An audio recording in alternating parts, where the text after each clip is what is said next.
magkamay tayo para sa pagkasenso.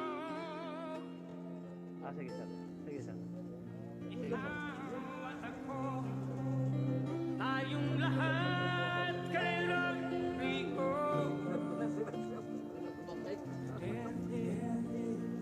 Para sa tunay na pagbabago. Why I am here because I love my country.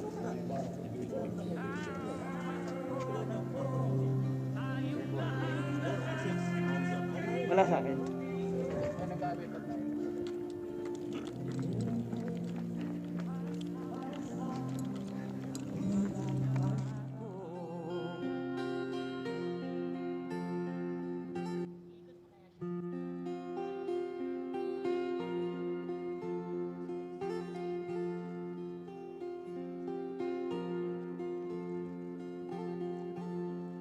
Ikaw ang pangulo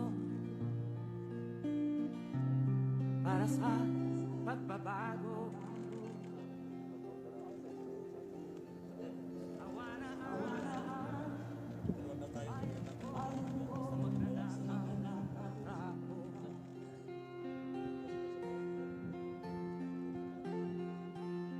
madilim na kahapon,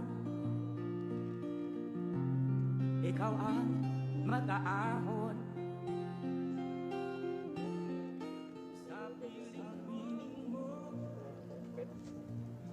Di ko mawawala pero gusto.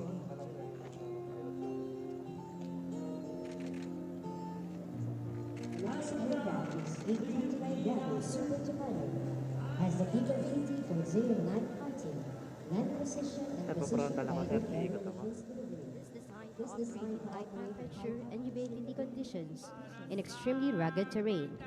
The Super Tucano is highly maneuverable, has a low heat signature, and incorporates fourth-generation avionics weapon system to deliver precision-guided munitions. With these capabilities, the Philippine Air Force will use the A-29 Bravo Super Tucano for close air support, battlefield air interdiction, strategic strike, surveillance, and air-to-air interception.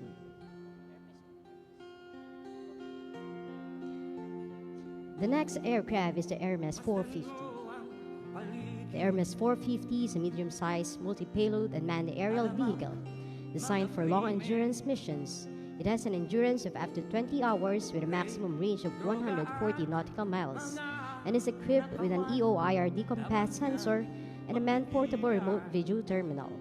This will be stationed at Fernando Air Base, Lipas City for operational ISR missions and training. Tayo na't magbago. Hawak kamay tayo para sa pagkasenso. Hindi talaga mahalata.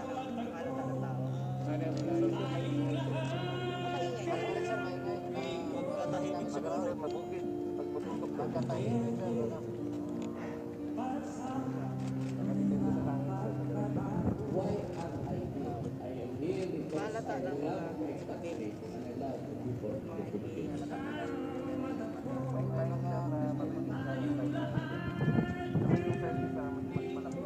Kasi mas mataas. Sa ano? Environment, pati weather. Pwede rin sa share ng content na ng content. Pero hindi pwede lang yun. Pero ito pwede po lagyan ng may arm ito pwede. Kayong may nagay na po. Ito, yung atin sa army, Wala pa sir, wala pa. ilan yung lahat? Sa sarili lang po. Marami yun eh. Oo sir, 1,000 na ano sir. 1,000.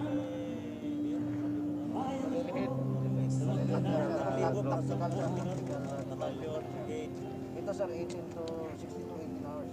Mahaba yung endurance. Grabe lang po, more of this. Nasa video sir. Ikaw ang mataahon Beautiful. sa piling mo.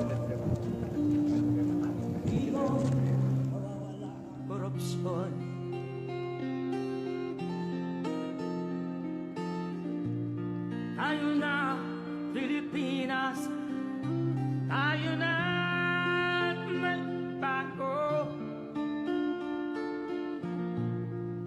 Hawak kamay tayo para sa pag-asenso.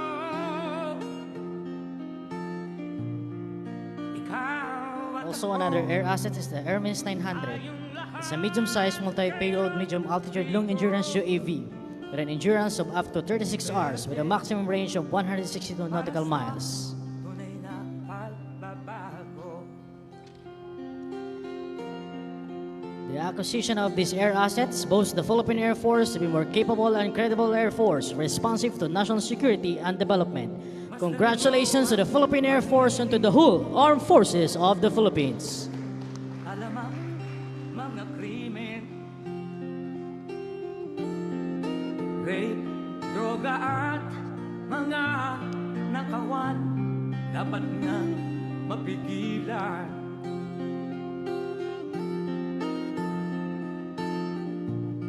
Tayo na Pilipinas, tayo na magbago.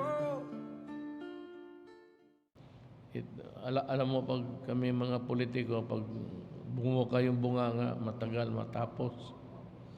And I have to go home to Davao now because I have to fulfill an engagement there. Our efforts to strengthen our military have been vital in ensuring that we are able to fulfill our sworn and shared duty of protecting our sovereignty and safeguarding the welfare of the Filipino people.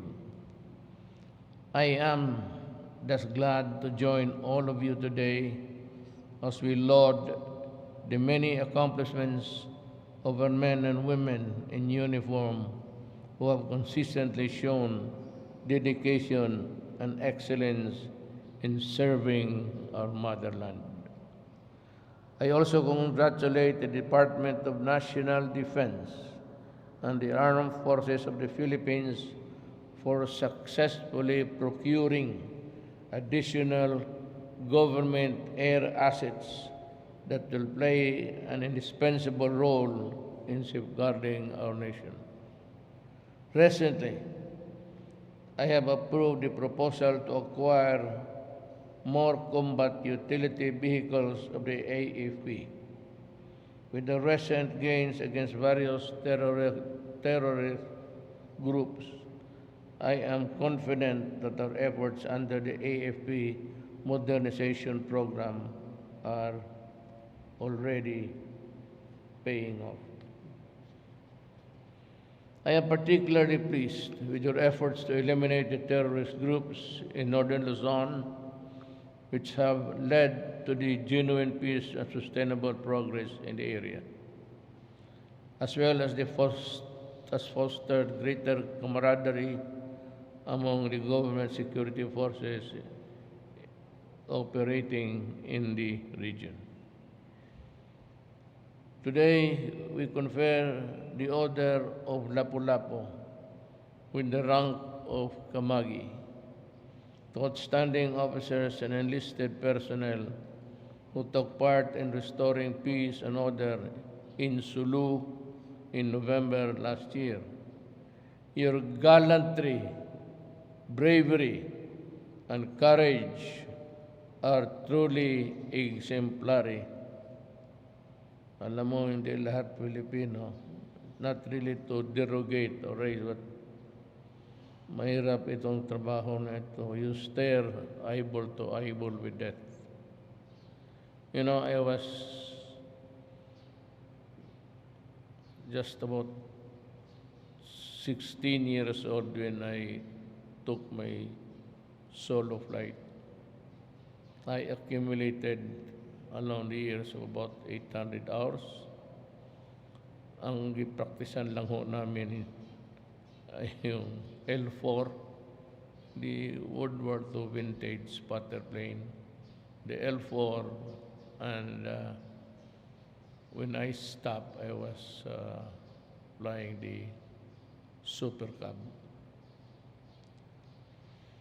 I hope that your fellow soldiers will look up to you as a source of inspiration and strength, especially when it is the turn to face the battlefield. As we celebrate your achievements, let us also know, let us also take this occasion to remember the honor of our uniformed personnel who died in the helicopter crash in Bukidnon. I express my deepest condolences to the families they have left behind. Usap kasi kami, but the day after, I was talking to the D&D secretary. Sabi ko, Del, palitan mo na yung, is there a way where we can replace itong the aging and the old UE? Alam mo, atin-atin lang ito, but we know deep in our hearts that every time that, old helicopter flies, medyo may kaba tayo that it can falter on its own with nobody's intervention. Nire-repair nga pero matagal na talaga.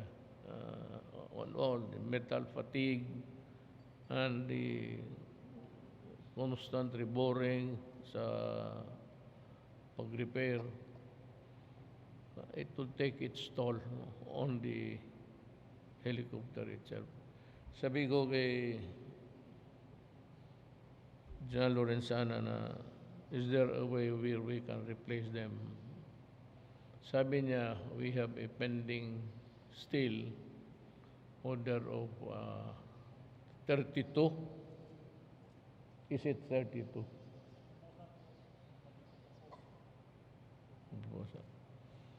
Well, I can buy more or less. Madagdagan ko ng 5 yan o 6 before I go. Pero I cannot give you the entire 32. It will be spread along a number of years. But maghanap ako na magdadagan ko ng mga baski 5 and to phase out UE. Kang gaganda-ganda ng Black Hawk. Puro, alam mo ganito yan. Nandito si Chief of Staff. Ang problema ko kasi whenever I read my briefer every night, ang una kong tinitignan yung mga sundalo kong nasawi. And of course, the wounded. And it grieves me deeply to realize that we can improve on this in terms of fighting capability and the airworthiness of yung, sabi ko na kailangan talaga mapalitan na to. I mean, it has come to age for retirement. Hindi na talaga pwede. So, it could be an insertion of the troops or a transport or whatever humanitarian runs that you have to make. Itong mga bagong madagdagan lang naman sana. Hindi itong pwedeng na ganito lang kasi bugbog ito. Pag bugbog ang equipments mo, medyo alanganin rin tayo. So, kung madagdagan ng 32 yan, that would about maybe complete really the requirements. The standard minimum requirements of a working Air Force. Now, the reason why I am so, I'm walking on a tightrope, actually. I cannot afford to be brave in the mouth against China because, well, we are avoiding any confrontation. At a confrontation that would lead to something which we can hardly afford. At least not at this time. Kaya ako naman sa Amerika, well, in the past, marami silang ang paghihinakit ko rin. We ask so much of them because they have taken so much from us. Libre sila to advance their troops in our land. Okay lang yan sa akin. But we do not like it because we want to remain neutral. We do not want to quarrel with anybody.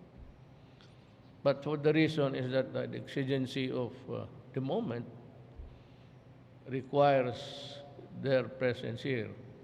Okay na lang ako dyan. But in the past, we ordered so much from them and so much were not delivered at all. Kaya huwag ninyo ako, kaibigan ako ng Amerika, kaibigan ako ng China.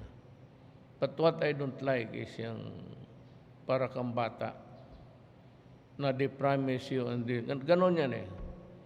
Mapunta yung mga top brass nila, this group will promise you. Once they take off, they forget all about it. And nobody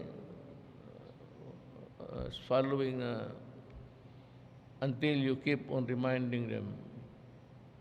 Until such time that I was able to talk to President Trump, sinabi niya what are our requirements. So we need the guided rockets. We have been asking for it. And as a matter of fact, we are willing to pay for it, Mr. President. But until now, it's still in the air. I think it was delivered after a few weeks, few months. Kaya ganon, do not be surprised with my... I'm not allied with anybody. I am ally. I'm ally. Ialay ko, buhay ko, pati ang alay ko, ang Pilipinas. Nobody else. Iyon ang tandaan ninyo. Kung marinig niyo ako, it's the game here is geopolitics. The theater is really geopolitics. So ako naman, I'm just hold on my salita ko, not really to seriously offend. But sinasabi ko sa kanila na hindi pwede ito. I would like to put on notice if there's an American agent here that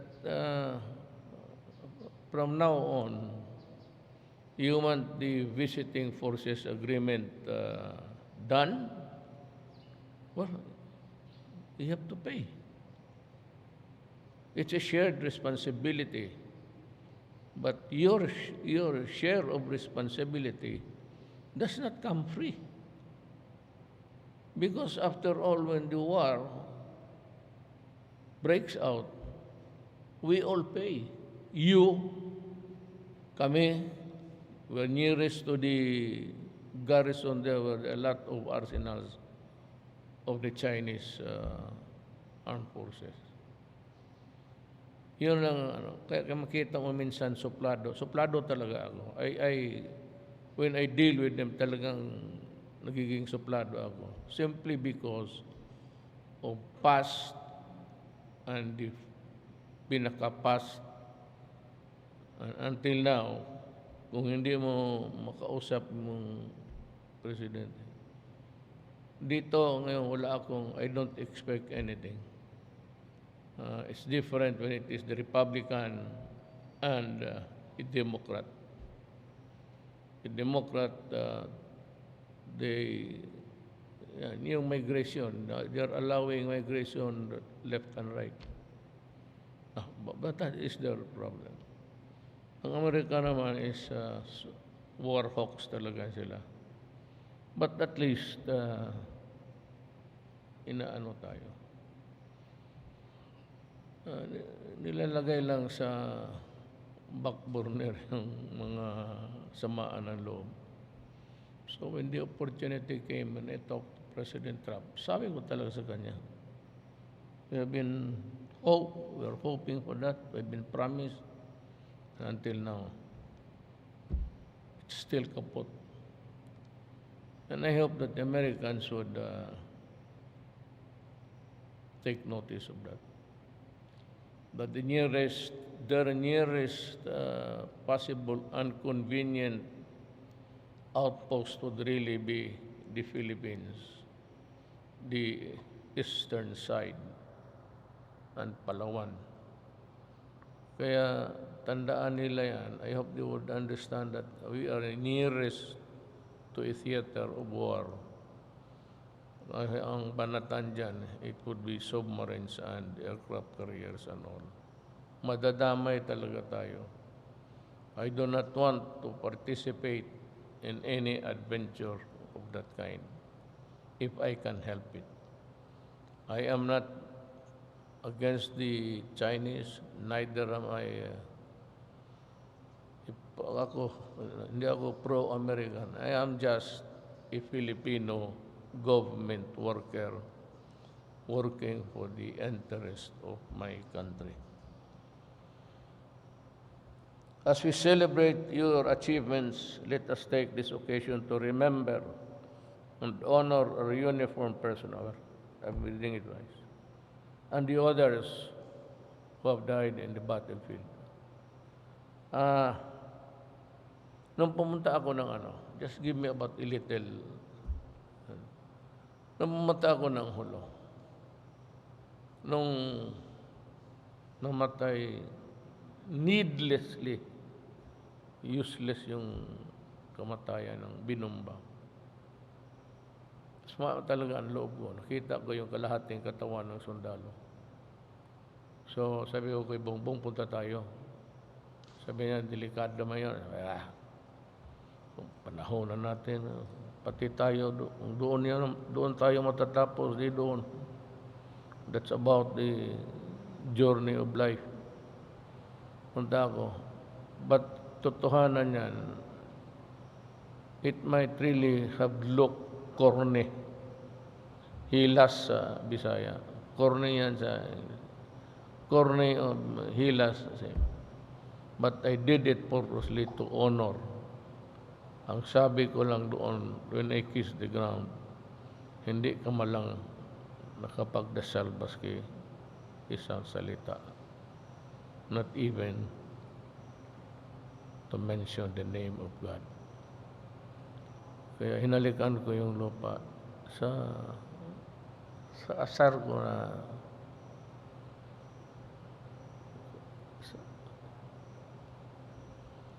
I hope that their families and friends and comrades will take this comfort in the thought that they are now in a more peaceful place with our Creator.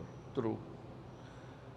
They are now in the heavens, and you can rest assured that your comrades and the families, your loved ones, I do not believe in hell. I do not think that God will create hell. Otherwise, what would be his business in creating a hell when in the first place God created us? Then God would create something wherein he knows the beginning and the end of a human being in his journey in this planet na mapupunta ng impyerno. That's a stupid proposition. Everybody, compassion. So God is forgiving. God is a forgiving God. Kaya nagpapako sa krus yung kaibigan natin to save us from sin. Then what would be the purpose of being nailed in that cross when in spite of that, may impyerno pa pala tayo?